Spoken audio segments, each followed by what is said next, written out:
the motorway. Something that has been for many a daily part of life for nearly a century. Americans call them highways, the Germans call them autobahns. Their principal aim is simple: to connect large volumes of traffic at high speed to different population centres. But when, why, and who thought it was a good idea to continue these rivers of concrete and steel right through the centres of cities themselves? They can be found all over the world, again known by many names: beltways, orbitals, loops.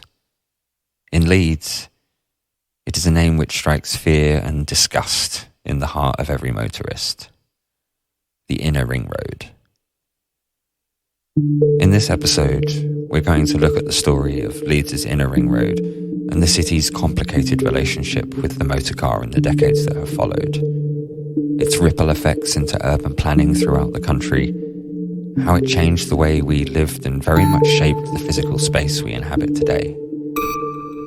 This is the story of how Leeds voluntarily and proudly branded itself Motorway City of the 70's.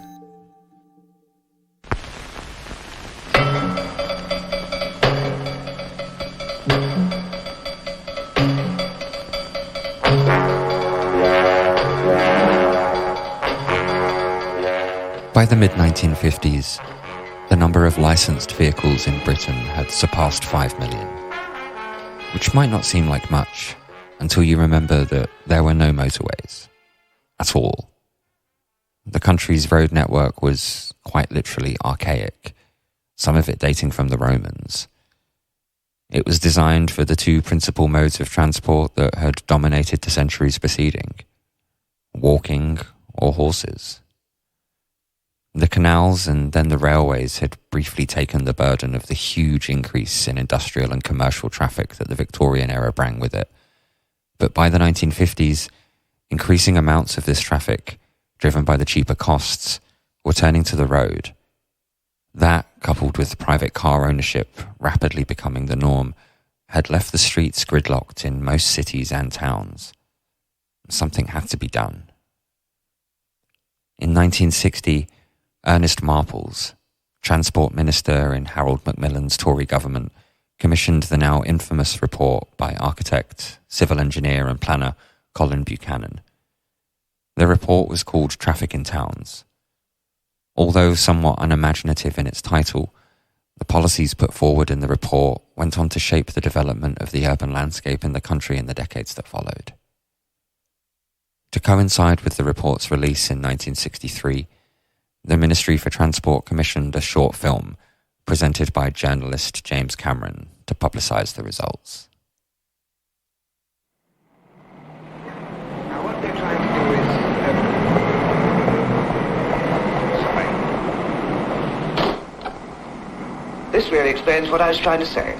That racket outside is a symbol of the mess our civilization's finally made for itself. The noise is awful, but the noise is just a superficial part of what we're putting up with. Everybody knows that we're being invaded, devoured, and practically immobilized by our own machinery. We want cars, we need cars, and cars are beginning to destroy our civilization. This is a film about one way out of that dilemma. We're all pretty smug these days about deploring the avaricious and short-sighted folly of the Industrial Revolution, which left us haunted by all manner of Victorian disfigurements. We complain about the people who left us landed with this sort of social disgrace. We affect to be shocked at the 19th century materialism which went on regardless, planning for the day, indifferent to real civilized values. There are now 10 million motor vehicles in our country. But by 1970, there'll be 18 million. It's an awful fact, but we have to accept it. By 1980, there'll be 27 million. By the year 2010, it's reckoned that everyone in the nation who wants a car will have one. That's to say, about 40 million vehicles. Those estimates weren't far off, although they were surprisingly overcautious. In 2020, there were just over 32.5 million registered vehicles in the UK. How do you restrict traffic? This is a very difficult point of which we haven't much experience so far. There are various possible methods. A system of permits for entry into defined zones, a system of pricing the use of road space, or, and this is very important, you could control the amount of parking, where you provide it, and how much you charge for it. But in the long run, a great deal is going to depend on public understanding of the position and on the maintenance of good public transport. I'll let that last point from Buchanan, of which I very much agree, linger for a moment. Leeds' once infamous tram network, arguably the best public transport network the city ever had just been completely scrapped in 1959. As you can hear from these short clips from the film, this was British civil service at its most radical. I feel a very direct link between Buchanan and the founder of my hometown, Ebenezer Howard, whose 1898 book, Garden Cities of Tomorrow, revolutionized the way post-industrial Britain, and indeed parts of America and elsewhere, thought about urban planning. Another important point from those clips is Leeds' very prominent role in this report. Indeed, much of Buchanan's report was dedicated to its rather apocalyptic projections and predictions on 4 example locations: London's Oxford Street, Newbury, Norwich, and Leeds. Fascinatingly, an open critic of the report was Sir Frederick Osborne, who accused it of conjuring up a nightmare union of Juggernaut and Babel. Frederick was also a founding member of my hometown, Welwyn Garden City, and a close colleague of Ebenezer Howard. I even attended the Sir Frederick Osborne Secondary School, which has sadly since been renamed after turning into an academy. An important element of the Buchanan report was its solutions proposed for the example locations studied. They used a complicated system of data points to try and map future predicted traffic flow onto the location, and from there, devise a new road system that would best accommodate that traffic. For Leeds, this posed an impossibility. The city centre's traffic flow was so dense, coupled with its unusually adjacent industrial areas, meant that devising a system to accommodate all of the predicted traffic was impossible, even if you flattened the entire city centre and rebuilt it from scratch.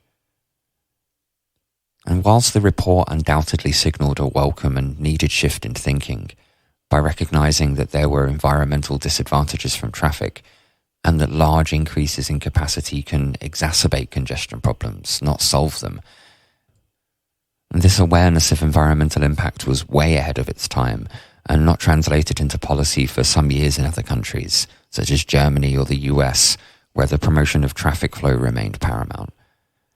There were, however, elements surrounding the report's wider circumstances which seemed slightly suspect, to say the least. Ernest Marples, the Minister for Transport who commissioned the report, was playing a large role in keeping the issue at the forefront of government and public attention, and seemed to have a flair for PR. He also had business interests, which included some compromising links to road construction companies. Buchanan himself was also an unlikely choice to lead the report, and had limited experience in the area specifically. And to help lend some authority to a relatively young and inexperienced team, Marples set up a steering group to oversee it. One of the members of that steering group was none other than T. Dan Smith, the Labour leader of Newcastle City Council, who, in 1974, was sentenced to 6 years in prison for accepting bribes and general corruption surrounding urban redevelopment. As expected, the report's legacy and its impact is complicated. There are some good things which have gone on to become synonymous with daily life in the country. The widespread use of single and double yellow lines to control where people dump their cars. Clear separation of pedestrians and traffic with clearly defined curbs and pedestrian barriers are all legacies of the Buchanan report. But despite the report's suggestion for Leeds that the approach should be to curtail vehicle access to the city centre, that somehow translated into Leeds branding itself Motorway City of the 70's and building both an outer and inner ring road. Rather than all this encasing a strictly pedestrianised centre, we got from Briggate to Albion Street, an area of around 0.053 square kilometres, which makes so little sense until you appreciate the external interests. Concrete was big business in the 1960s, and building 2 ring roads required an awful lot of it.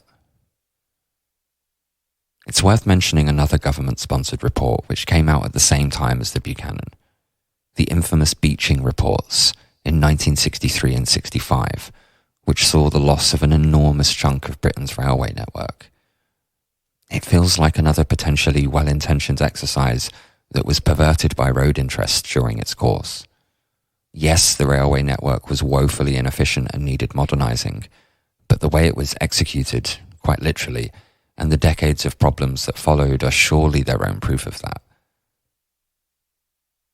So despite Buchanan's clear statement that any suggestions they make would need to be underpinned by quality public transport, quite the opposite seemed to be happening, which, to me, explains the odd and disconnected mess Leeds and other cities were left with.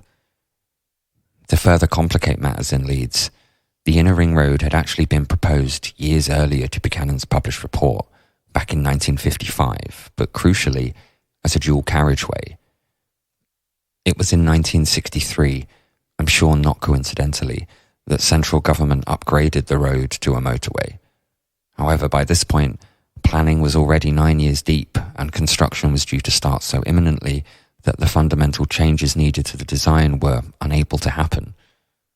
So the Inner Ring Road has no hard shoulders, and many exits are unsuitable for a true motorway. Its speed limit is restricted to 40 miles an hour, and when it first opened, there weren't even central reservation barriers, resulting in some outrageous head-on collisions.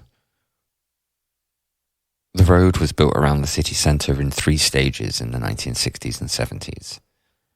Wherever it went, it seemed always the poorest communities that suffered the most collateral damage. Heading east from Woodhouse, the road's imposition on communities around it seems to become greater and greater. As you cross the river to the south side, the road collides with the M621, again built in the early 1970s in tandem with the later stages of the Ring Road, hence the Motorway City of the 70s branding. The result was the decimation of Hunslet and Holbeck as cohesive communities, 2 of the city's oldest, and whose century of blood and sweat made Leeds what it is. They were communities that by the 1970s were in desperate need of assistance, investment and development, and I can't help but question what they received. The M621 just about manages to shift its course at the last minute to avoid Elland Road. That seems to be the only convenience afforded to the communities of South Leeds. And despite the disrepair Holbeck has fallen into, it is home to no less than 33 listed buildings. And just to highlight how much the area has changed, in 1921, its population was around 38,000 people, but in 2010, it was down to just over 4,000. Hunslet has seen more proactive attempts at redevelopment, but many have been misguided and mismanaged, from the infamous Leek Street flats to the development around Leeds Dock, which is where I first lived when I moved to the city. Back in 2010, it was known as Clarence Dock, and I arrived at the tail end of a failed experiment to stretch the city centre's shopping footprint there. The ground floors of all the apartment complexes were closed retail units, closed down signs and paper peeling back from half-covered windows, showing units that looked like they had been abandoned overnight. Today, both areas are seeing arguably better regeneration attempts that seem to have learned the lessons of the past. The Holbeck Urban Village, which has included the long overdue restoration of T.R. Harding's Tower Works, the last-ditch rescue of Temple Works by the British Library, the incredibly exciting Holbeck Viaduct project, which looks to transform a long-abandoned section of railway into a raised public garden. Over to the east in Hunslet are projects like Situ's Climate Innovation District, which, when complete by 2030, will be the UK's biggest sustainable urban development. And whilst all these projects are steps in the right direction, we're a long way to repairing the damage done to these wider communities. It is hard to escape the bitter irony of South Leeds being deeply segregated from the rest of the city by a piece of infrastructure intended to connect people to place.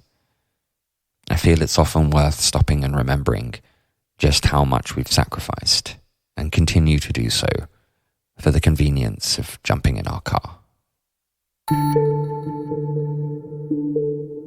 Thank you so much for listening to this episode of Leeds Echoes. If you liked it, let me know.